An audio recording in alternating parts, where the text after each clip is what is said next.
સુરતમાં ગૌચરની 100 કરોડની જમીનનું કથિત કૌભાંડ સામે આવ્યું। રૂપિયા 1.70 કરોડની સ્ટેમ્પ ડ્યુટી ભરી ગૌચરની જમીનનો 24 કરોડનો દસ્તાવેજ બનાવ્યાની ફરિયાદ છે। જમીનનો મોટો વહીવટ સંસ્થાના પદાધિકારીઓ અને જમીન માફિયાઓએ કર્યાનો આક્ષેપ લાગ્યો છે।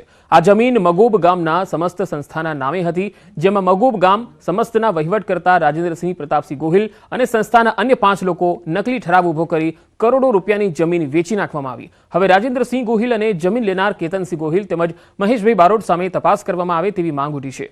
આ મામલે મુખ્ય નિયંત્રણ મહેસૂલ અધિકારી, સુપ્રિન્ટેન્ડન્ટ ઓફ સ્ટેમ્પ્સ અને નોંધણીસર નિરીક્ષકે મામલો ગંભીર હોવાનું જણાવ્યું। જે અધિકારીએ દસ્તાવેજ કર્યો છે તેની સામે તપાસ કરવામાં આવશે એવું પણ જણાવ્યું। અમદાવાદ આરટીઓ સર્કલ નજીક ડિમોલિશનની કામગીરી થઈ। મેટ્રો બ્રિજ નીચે દબાણ હટાવવાની કામગીરી હાથ ધરવામાં આવી। એએમસીના અધિકારીઓએ પોલીસ બંદોબસ્ત સાથે ડિમોલિશનની કામગીરી શરૂ કરી। એક વ્યક્તિએ પોતાની જમીન હોવાનો દાવો કર્યો। અગાઉ મેગા પ્રોજેક્ટ સાથે જમીન સંપાદન અંગે ડીલ થઈ હતી, છતાંય એએમસીની ટીમે કોઈ નોટિસ વગર ડિમોલિશન શરૂ કર્યું હોવાના આરોપ છે।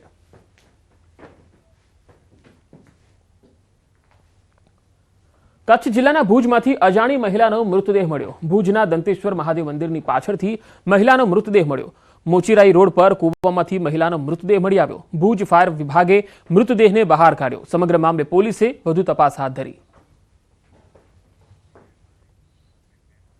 સુરેન્દ્રનગરમાં 2 જૂથો વચ્ચે મારામારી થઈ। ચૂડાના મોજીદળ ગામે મારામારીની ઘટના। બંને જૂથ વચ્ચે તલવાર અને લાકડી વડે મારામારી થઈ હતી। હથિયાર વડે હુમલો કરતા 3 લોકો ઇજાગ્રસ્ત થયા। ઇજાગ્રસ્તોને સારવાર માટે હોસ્પિટલમાં ખસેડવામાં આવ્યા। ચૂડા પોલીસે ઘટના સ્થળે પહોંચી વધુ તપાસ હાથ ધરી હતી। તો હથિયાર વડે હુમલો કરતા 3 લોકો ઇજાગ્રસ્ત થયા છે। ચૂડા પોલીસ આ સમગ્ર મામલાની તપાસ કરી રહી છે। તસવીરોમાં જોઈ શકાય છે કે કેવી રીતે 2 જૂથ સામસામે આવી ગયા હતા અને હથિયારો સાથે વાખડવા લાગ્યા।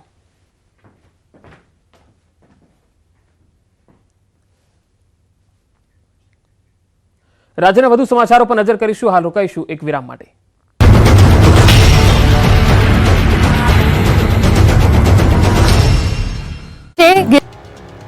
અંજારના ભુવડ નજીક જ એક કેમિકલ કંપની આવી રહી છે અને જેની લોક સુનાવણી શરૂ થાય તે પહેલા જ 20 ગામના લોકોએ અધિકારીઓને ઘેર્યા। અંજારમાં ખાનગી કંપની માટે લોક સુનાવણી યોજાઈ, જેના વિરોધમાં 20 થી વધુ ગામના લોકો ભેગા થયા।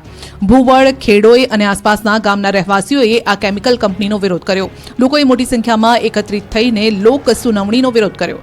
લોક સુનાવણી રદ કરવાની માંગ સાથે સ્થાનિકોએ હલ્લાબોલ કર્યો। વિરોધ વચ્ચે પણ પ્રાંત અધિકારી ટસનામસ ન થયા અને સુનાવણી રદ ન કરતા લોકો વધુ ભડક્યા। સ્થાનિકોએ સુનાવણી સ્થળે જ ધરણા શરૂ કર્યા। અંદાજિત 700 થી 800 લોકોએ ઉગ્ર વિરોધ પ્રદર્શન કરતા પ્રાંત અધિકારી અને જીપીસીબી અધિકારીને પરસેવો છૂટી ગયો।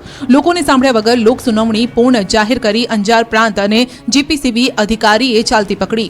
નોંધનીય છે કે અંજારના ભુવડ પાસે કેમિકલ ઉપરાંત સ્ટોરેજ કંપની આવી રહી છે। ગ્રામજનોએ આ કંપની સામે વિરોધ વ્યક્ત કરી લડત કરવાની તૈયારી બતાવી છે। ગામ નજીક આવતી કેમિકલ કંપનીથી માનવ વસાહત પાસે જ હોવાથી વ્યાપક નુકસાન થશે તેવો ભય છે।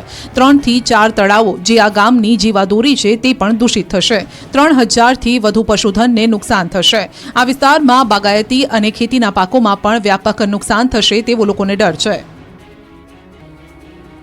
વડોદરામાં દબાણકર્તાઓ પર 10 દિવસથી તવાઈ ચાલી રહી છે। વિવિધ વિસ્તારમાં ખડકી દેવાયેલ દબાણો પર બુલડોઝર ફરી વળ્યું છે। વડોદરાના મનપા કમિશનર દિલીપ રાણા એક્શન મોડમાં છે। શહેરમાં સતત 10મા દિવસે દબાણ હટાવવાની કાર્યવાહી યથાવત છે। ગુરુવારે પિરામિતા રોડ પર આવેલું ફિશ માર્કેટ સીલ કરાયું। રાવપુરા પોલીસના ચુસ્ત બંદોબસ્ત સાથે ફિશ માર્કેટ સીલ કરવામાં આવ્યું। અનેક નોટિસ બાદ પણ પરવાના ફી ન ભરતા ફિશ માર્કેટ સીલ કરાયું। છેલ્લા 5 વર્ષથી વધુ સમયથી નોટિસ આપ્યા છતાં પણ કોઈ કાર્યવાહી કે પછી ફી નહોતી ભરવામાં આવતી, જેથી વડોદરા કોર્પોરેશનની માર્કેટ શાખા અને દબાણ શાખાની સંયુક્ત કાર્યવાહી અહીં ચાલી। શહેરના રાજમહેલ રોડ ઉપર પિરામિતા પોળની અંદર આવેલા મચ્છી માર્કેટ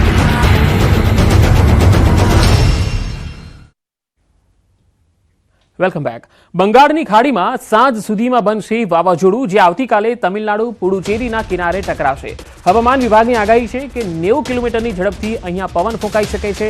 તમિલનાડુમાં 3 દિવસ વરસાદનું રેડ એલર્ટ અપાયું છે। તમિલનાડુ સહિત 5 રાજ્યોમાં અતિભારે વરસાદની શક્યતા છે। પોરબંદરમાં ભર શિયાળે આંબામાં કેસર કેરી પાકતા લોકોમાં આશ્ચર્ય ફેલાયું।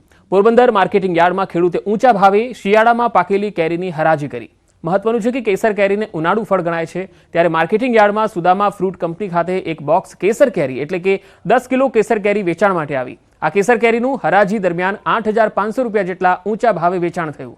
1 કિલો કેરીની 851 રૂપિયાના ઐતિહાસિક ભાવે વેચાણ થયું. આટલી વહેલી કેરીના આગમનની આ ઘટના ન માત્ર ગુજરાતમાં પરંતુ દેશમાં પ્રથમ ઘટના હોવાનું હરાજી કરનાર વેપારીએ જણાવ્યું. બીજી તરફ ખેડૂતે કહ્યું કે અમોએ દેશી ખાતરનો વધુ ઉપયોગ કર્યો અને વરસાદ પણ સારો હોવાથી આંબામાં વહેલી ફ્રૂટ થઈ. આવનાર સમયમાં પણ કેરીનો સારો ફાલ આવે તેવી આશા તેમણે વ્યક્ત કરી. કે સૌરાષ્ટ્ર ગુજરાતની અંદર આ માર્કેટની અંદર પોરબંદર માર્કેટમાં પહેલી કેસર કેરી આવી હશે એવું અનુમાન કરું છું. અને પોરબંદર જિલ્લા તરીકે ખેડૂત તરીકે પણ મને ખૂબ રાજીપો છે. અને અહીંયા અમે સુદામા જે ફ્રૂટ છે આપણે નીતિનભાઈ દાસાણી એમને ત્યાં અમે લઈને આવ્યા હતા. અમને 1 કિલોના 851 રૂપિયા ભાવ સૂઝ્યો છે આ પહેલી કેરીનો. એટલે આમ 10 કેજીનો કહેવાય તો 8,500 રૂપિયા બોક્સ થયું છે. નોર્મલી કેરી આવે છે 3જા મહિનાથી સ્ટાર્ટ થાય છે. ગીરમાં 3જા 4થા મહિનાથી સ્ટાર્ટ થાય છે. પણ પોરબંદરની જગ્યા અનુકૂળ છે કેરીના પાક માટે બડા ડુંગરની, એટલા માટે આ કેરી 9મા મહિનાની ફૂટ હતી એટલે આજે આ બજારમાં આવી છે. વડોદરાના સાવલી તાલુકાના ખેડૂતો ચિંતામાં મુકાયા. રવિ પાકની સિઝન આવી ગઈ છે પરંતુ હાલ ખેડૂતો સિંચાઈના પાણી માટે વલખા મારે છે. રવિ પાકની ખેતી માટે કેનાલનું પાણી નથી મળતું. કેનાલ રિપેરિંગનું કામ મંથર ગતિએ ચાલી રહ્યું હોવાથી ખેડૂતો સિંચાઈના પાણીથી વંચિત રહ્યા છે. ડીઝલ પંપ વડે પાણી સિંચી અને પાક બચાવવા મજબૂર બન્યા. સાવલીમાં કપાસ, તમાકુ, શાકભાજી, ઘઉં, ડાંગર જેવા પાકોની વાવણી કરાય છે, ત્યારે ખેડૂતોએ વહેલી તકે કેનાલોમાં પાણી છોડવાની માંગ કરી. અત્યારે રવિ પાકનો સિઝન આવી ગયો છે, એના માટે સરકારને અમને વિનંતી છે, કેનલની અંદર પાણી છે નહીં ને વહેલી તકે અમને પાણી આપી દે તો બહુ સારું છે. મોરબીમાં ફ્રૂટનો વેપાર કરતા એક શખ્સે સગીરાનું અપહરણ કરી દુષ્કર્મ આચર્યું. આમીન રહેમાન મીર નામના એક શખ્સે સગીરાને લલચાવી ફોસલાવી અપહરણ કરી અને દુષ્કર્મ આચર્યું. સગીરાના પિતાએ મોરબી તાલુકા પોલીસ મથકમાં ફરિયાદ નોંધાવી. તાલુકા પોલીસે આરોપી આમીન રહેમાન મેરની ધરપકડ કરી આગળની તપાસ હાથ ધરી. અમદાવાદના લારી ગલ્લા પાથરણા સંઘ સંગઠન નિર્માણની બેઠક મળી. આ બેઠકમાં પાથરણાવાળાએ તંત્ર સામે પોતાની વિવિધ માંગ મૂકી. તેમણે સ્ટ્રીટ વેન્ડર પોલિસી માટે વોર્ડ વાઇઝ ચૂંટણીની માંગ કરી. સિલેક્ટેડ કમિટીને કાઢીને ઇલેક્ટેડ કમિટી કામ કરે તેવી માંગ કરી. સાથે જ જ્યારે પણ સામાન ઉપાડવામાં આવે ત્યારે કોઈ પણ ચાર્જ લેવામાં ન આવે તેવી માંગ કરી. આ તમામ માંગ સાથે 1 ડિસેમ્બરના રોજ લારી ગલ્લા પાથરણા સંઘના 10,000 લોકો એએમસી કચેરીનો ઘેરાવ કરશે અને વર્ષ 2026માં કોર્પોરેશનની ચૂંટણીમાં 1 લાખ લોકો મત ન આપે તે માટે માંગ કરશે. આજે અમદાવાદ શહેરના 15 થી 20 વિસ્તારના મુખ્ય આગેવાનોની કમિટી પણ બનાવાઈ. 10,000થી વધારે લારી ગલ્લાના પાથરણાવાળા મ્યુનિસિપલ કમિશનર દાણાપીઠનો ઘેરાવ કરવાના છે. અને 2026માં જે કોર્પોરેશનની ચૂંટણી આવી રહી છે એમાં અમદાવાદના 1 લાખ લારી ગલ્લાના પાથરણાવાળા તો કોઈ પણ સંજોગોમાં જે તે સરકાર અમારી વાત કરશે એને વોટ આપશું. જે સરકાર અમારી વિરોધી અમારા ધંધા છીનવી રહી છે અમે કોઈ પણ સંજોગોમાં વોટ નહીં આપીએ. વડોદરામાં MS યુનિવર્સિટીની વધુ એક ગંભીર બેદરકારી સામે આવી. ચીફ ગેસ્ટના સમયના ભાવે પદવીદાન સમારોહ ટલ્લે ચડ્યો. હજારો વિદ્યાર્થીઓ ડિગ્રીથી વંચિત રહ્યા. ચીફ ગેસ્ટના નામના અન્ય વિકલ્પનો વિચાર કરવાને બદલે સત્તાધીશો પદવીદાન સમારોહના આયોજનમાં જ વિલંબ કરી રહ્યા છે. સત્તાધીશો ચીફ ગેસ્ટ તરીકે કયા મહાનુભાવને આમંત્રિત કરવા માંગે છે એ પણ અસ્પષ્ટ છે. ગત જૂન મહિનામાં પરિણામો જાહેર કરવામાં આવ્યા હતા, જે બાદ પદવીદાન સમારોહની પ્રાથમિક તૈયારી પૂરી થઈ. ડિગ્રી સમયસર એનાયત કરવામાં ન આવે તો મેડિકલના વિદ્યાર્થીઓનું વર્ષ બગડી શકે છે. नहीं है, लेकिन ये देखिए ये यूनिवर्सिटी की नैतिक जवाबदारी होती है. उसमें कोई किसी को कहे और फिर वो काम किया जाए, ऐसा नहीं होता.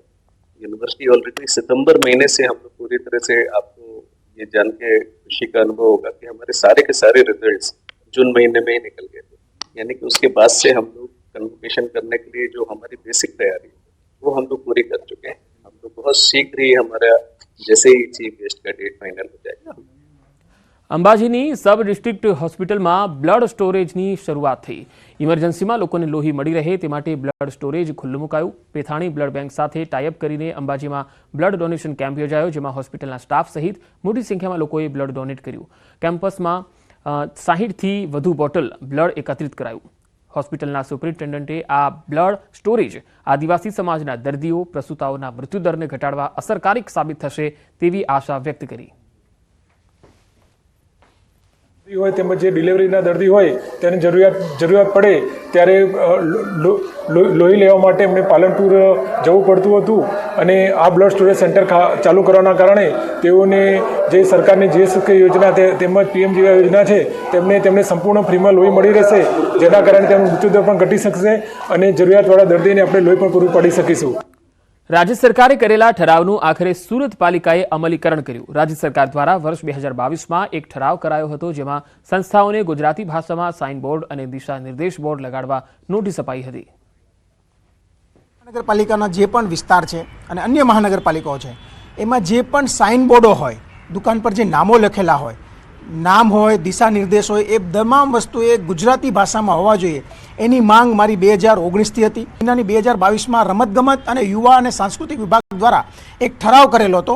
એ ઠરાવમાં એવું દર્શાવેલું હતું કે કોઈ પણ સરકારી કે અર્ધ સરકારી યુનિટ હોય, કોઈ પણ જાહેર સ્થળ હોય, નામ હોય, દિશા નિર્દેશ હોય, કોઈ પણ સૂચન હોય કે જાહેર સ્થળ પર જાહેરાત હોય કે અંગ્રેજી કે હિન્દીની સાથે સાથે ગુજરાતીમાં હોવું ફરજિયાત છે. પરંતુ સુરત મહાનગરપાલિકા આનો અમલ કરતી નહોતી, મ્યુનિસિપલ કમિશનરશ્રી આનો અમલ પણ કરતા નહોતા. એટલે એ બાબતે એક ફરિયાદ એક લેટર દ્વારા મેં માનનીય મુખ્યમંત્રીશ્રીને લખેલો અને સુરત શહેરના અલગ અલગ વિસ્તારમાંથી 400થી વધુ પુરાવો એમની સમક્ષ રજૂ કરેલા. નામ લખેલા છે એ અન્ય ભાષામાં છે, માનો કે ઇંગ્લિશમાં કે હિન્દીમાં, તો સાથે સાથે ગુજરાતીમાં લખવા ફરજિયાત છે. આ મારી માંગ હતી અને સુરત મહાનગરપાલિકાએ આજથી એમનો અમલ કરવાનો શરૂ કર્યો છે.